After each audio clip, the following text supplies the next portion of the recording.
अस्सलाम वालेकुम, नमस्कार, सत श्री अकाल एंड गुड इवनिंग। मैं हूं आरज़ू काज़मी और आप देख रहे हैं पॉइंट ऑफ व्यू।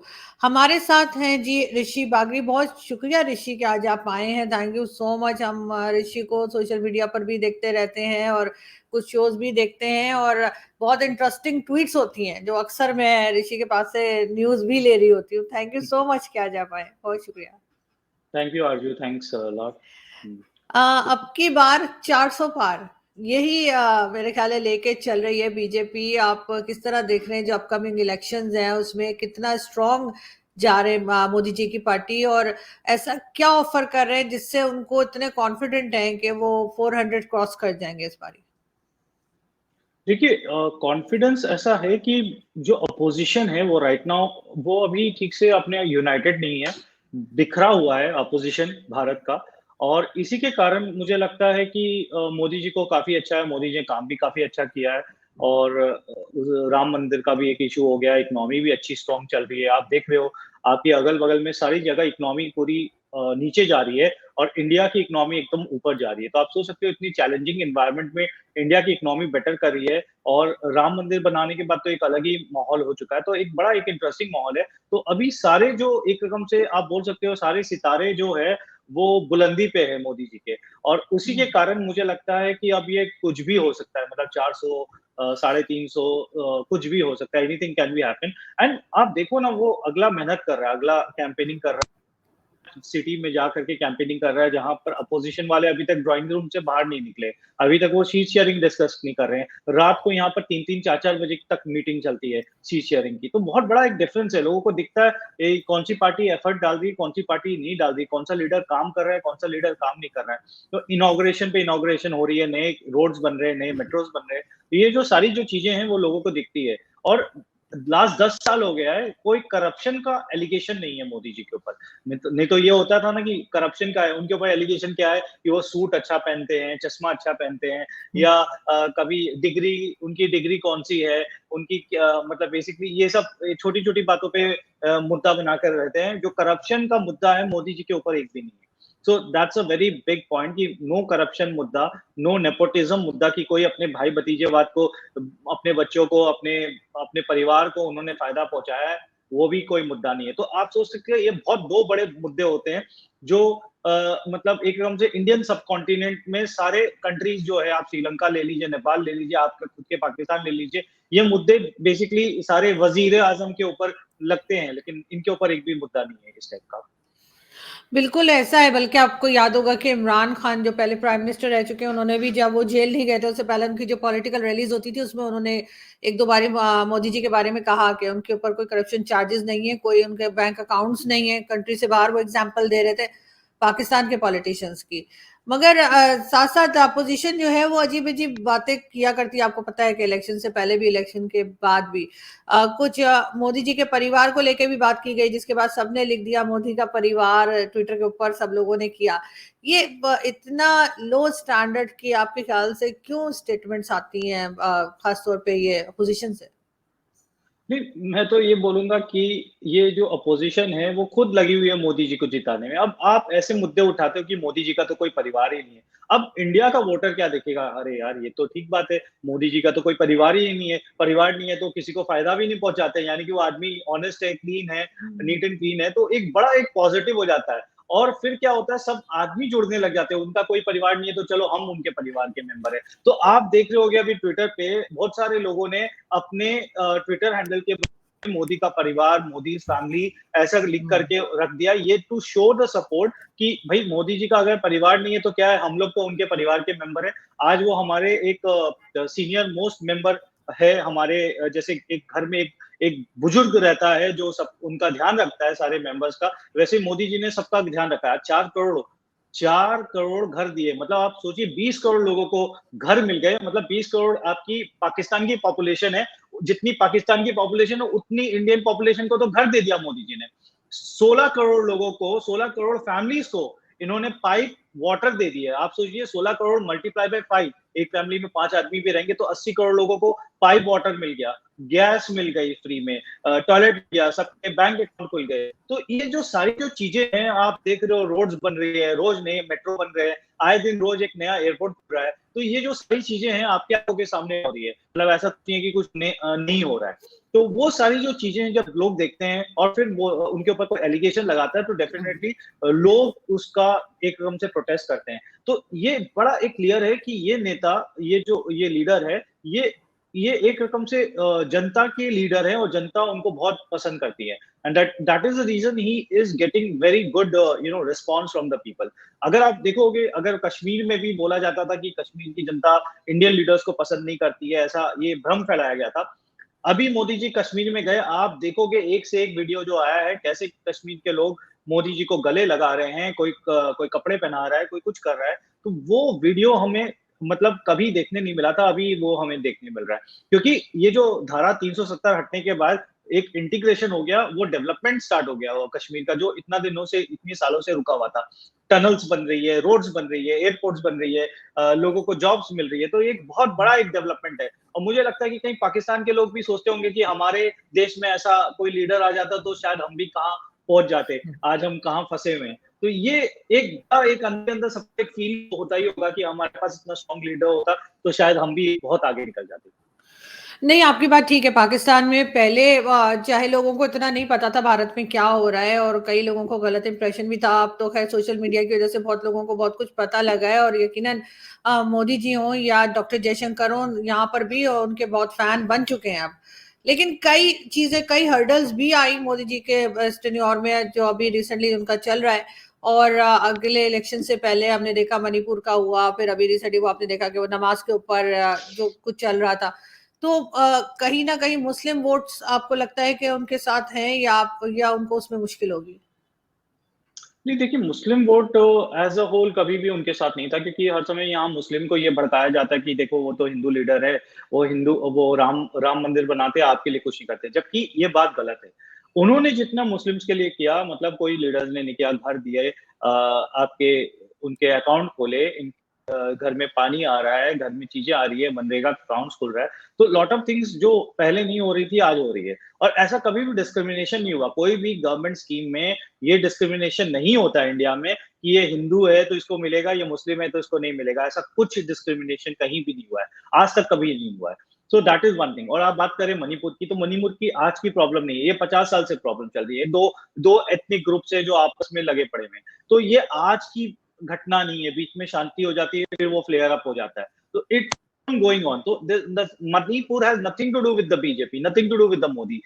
तो एथनिक ग्रुप है। इनफैक्ट ये भी पता चल रहा है कि बाहर से, म्यांमार से काफी लोग आते हैं और वो मणिपुर की को भंग करते हैं, बेसिकली इन्फिल्ट्रेटर्स है। अभी उन्होंने एक क्रम से वो मणिपुर को पूरा एक रकम से फेंसिंग कर रही है, म्यांमार से उन्होंने वो समझौता खत्म कर दिया है। अब कोई भी फ्री मूवमेंट नहीं होगा, आप आएंगे, आप वकायदा पासपोर्ट लेकर के चेकअप हो करके ही आएंगे, और वो पूरा का पूरा बॉर्डर फेंसिंग हो रहा है। सो आई थिंक दैट इज, एक एक करके वो सारी चीजें को इशू किया जा रहा है। सेकेंडली, आप नमाज पढ़ने कर रहे थे कि नमाज में एक तो दो चीज है इसमें। एक ये चीज होती है कि आप नमाज सड़क पे क्यों पढ़ते हो, और दूसरी चीज उसको उसने किक क्यों मारी। तो देखिए, किक मारना मैं उसको गलत मानता हूँ, उसको नहीं मारना चाहिए था। लेकिन हाँ, ये भी एक चीज है कि सड़क पे नमाज मत पढ़िए, आप इनकन्वीनियंस करते हो, कोई एम्बुलेंस जाती है, कोई है, आपने इतनी सारी मस्जिदें बनाई है, मस्जिद के आप आराम से वहां के उसके आंगन में जाकर के आप अपना नमाज अदा कीजिए। आपको क्यों एक गंदी सी सड़क पे खड़ी बैठ करके आप अपने मतलब एक अपने गॉड को आप अपना उसका प्रेयर कर रहे हैं। प्रेयर भी happen in the neat and clean place. ये आपकी इतनी बड़ी बड़ी मस्जिदें बनी हुई है, आप मस्जिद में बैठिए, वहां पर जाइए।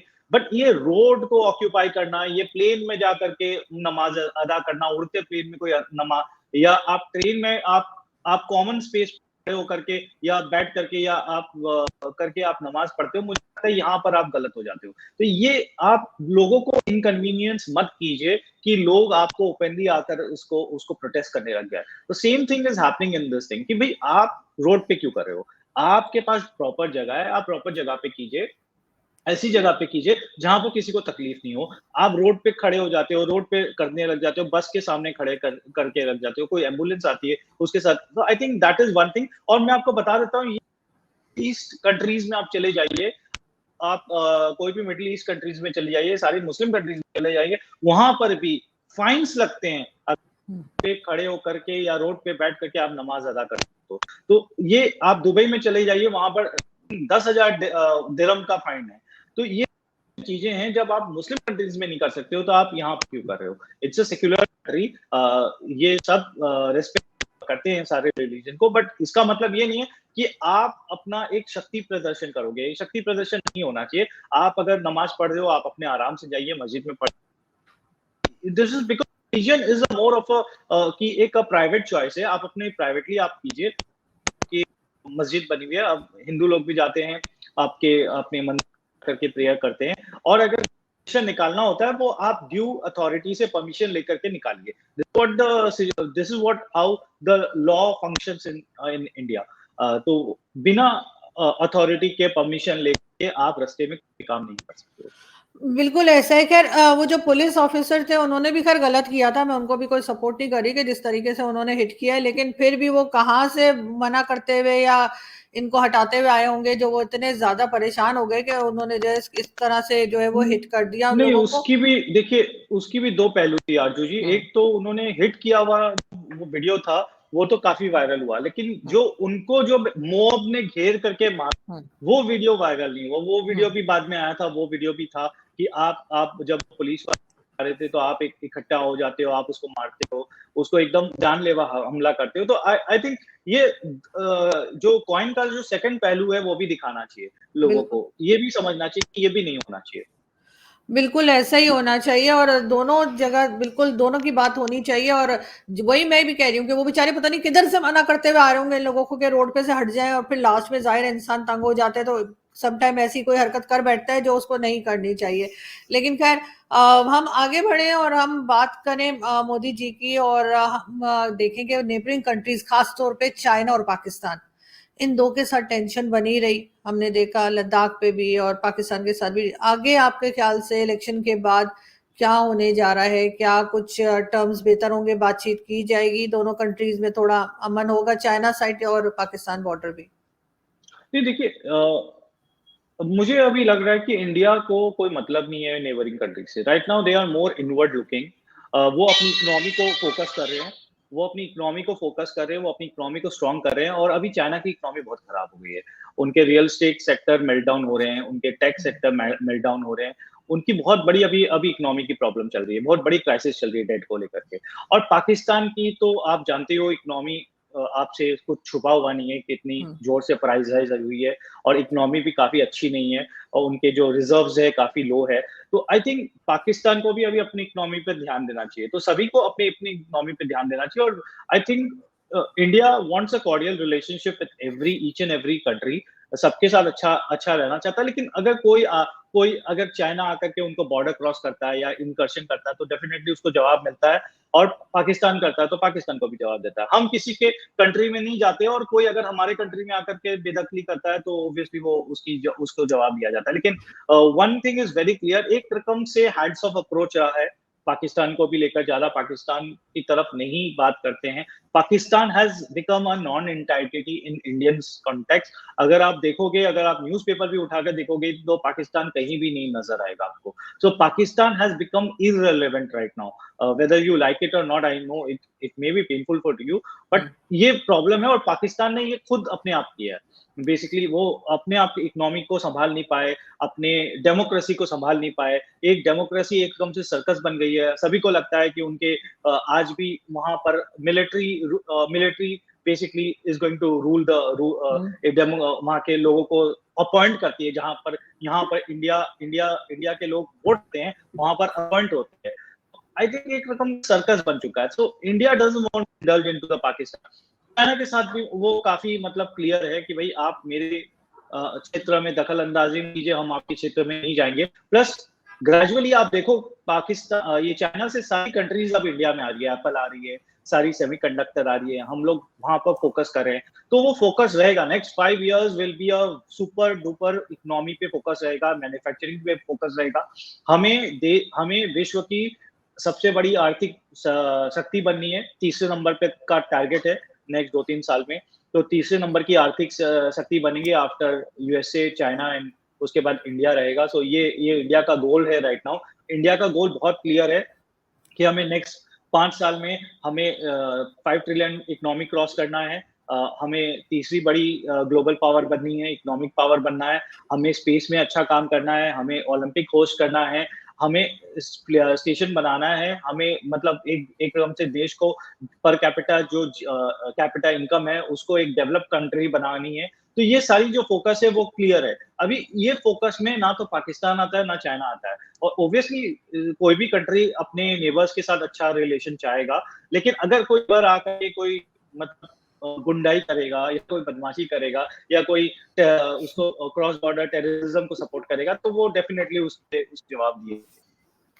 नहीं ऋषि, आप बिल्कुल ठीक कह रहे हैं, क्योंकि पाकिस्तान की इस वक्त जो हालत है या जो भी कंडीशन है पाकिस्तान की, चाहे वो इकोनॉमी हो, चाहे इंडिया के साथ या भारत के साथ टर्म्स हो, वो पाकिस्तान ने खुद ही अपनी सारी चीजें बिगाड़ी हैं। इसमें भारत का कुछ ऐसा नहीं है कि हम उनको कोई ब्लेम कर सकें। ये सब कुछ हमने खुद ही अपना सारी चीजें अपनी खुद ही खराब की हैं। लेकिन अभी जब पाकिस्तान में नई गवर्नमेंट आई है इलेक्शंस के बाद, तो अमेरिका की तरफ से भी एक स्टेटमेंट आया और उनका भी ये कहना था कि उस स्टेटमेंट में मतलब ये था कि इंडिया और पाकिस्तान को आपस में टर्म्स ठीक करने चाहिए, इनको आपस में बात करनी चाहिए। अब आप ये तो है कि आप कह रहे हैं कि इंटरेस्टेड नहीं है, इंटरेस्टेड ना होना और बात है, लेकिन बॉर्डर लगा हुआ है, आप बिना बात किए भी तो नहीं रहा जा सकता, तो कैसे रहेंगे? नहीं देखिए, अब अमेरिका की बात छोड़ दीजिए। अमेरिका एक होती है कि साथ में रहो, दोनों को अलग रकम से वो यूज करती है। अमेरिका पाकिस्तान को पूरा यूज करती है, फिर उसको वो वेपन्स दे देती है, ये कर देती है, F-16 दे देती है, और F-16 इंडिया के अगेंस्ट भी यूज होती है। तो आई थिंक ये सब रहने दीजिए, ये सब बातें चलती रहेगी।